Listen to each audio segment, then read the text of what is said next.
If you have rental properties and you're using a property manager, the property manager will absolutely help you market the property, and they will help you screen tenants and place the tenants for you. And most property managers have, specific rules that they've already predetermined, like, hey, this is our minimum credit score, this is our minimum income, this is who we like to rent to, this is, the type of tenant that we don't want to rent to. And so they've already made all those decisions for you. But if you're choosing to self-manage your properties, I want to just share some do's and don'ts and just share a little bit with you about what I do in my tenant screening and selection process. Now, first of all, you have to be aware, of course, of fair housing. If you're not a licensed real estate professional and you're a private property owner and you only own 1 or 2 rental properties, I don't advocate this in any way, but you don't have to follow the same rules that I do as a licensed real estate agent with fair housing. But you should. You really should, and I'm really only interested in working with people who are interested in obeying fair housing as well. So if you don't like following fair housing, then maybe you should unsubscribe from our videos. Keep that in mind with properties. You're definitely not allowed to choose tenants based on race, religion, sex, familial status, and a couple other protected classes there. Just treat everyone fairly and the same. But you are, of course, allowed to screen for things like, how's your income? What's your job history? What's your rental history? I personally, on my rentals that aren't professionally managed, I like to use Zillow's Rental Manager. You can post listings on Zillow for either $10 a week.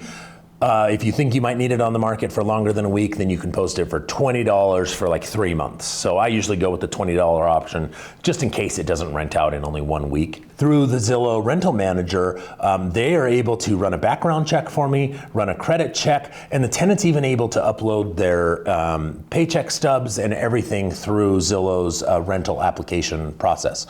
And some of the things that I look for on rentals is I definitely want their income to be at least 3 times whatever the rent is. So if the rent is $1,000 a month, they need to make at least $3,000 a month. Otherwise, I'm really not interested in renting to them in most cases.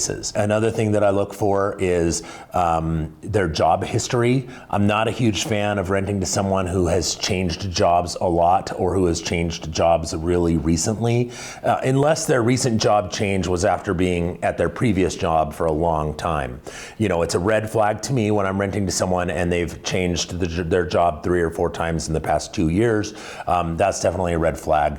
A couple other things that I look for is regarding their rental history. I definitely do not want any evictions or hopefully a pretty clean criminal background check. Now, as far as the credit score, there are a lot of property managers and that will have specific minimum credit scores. I'm less picky about the credit score. If someone has a bad credit score, what's the story behind the credit score? Like, a lot of times I receive a lot of applications from younger people who have extremely limited credit.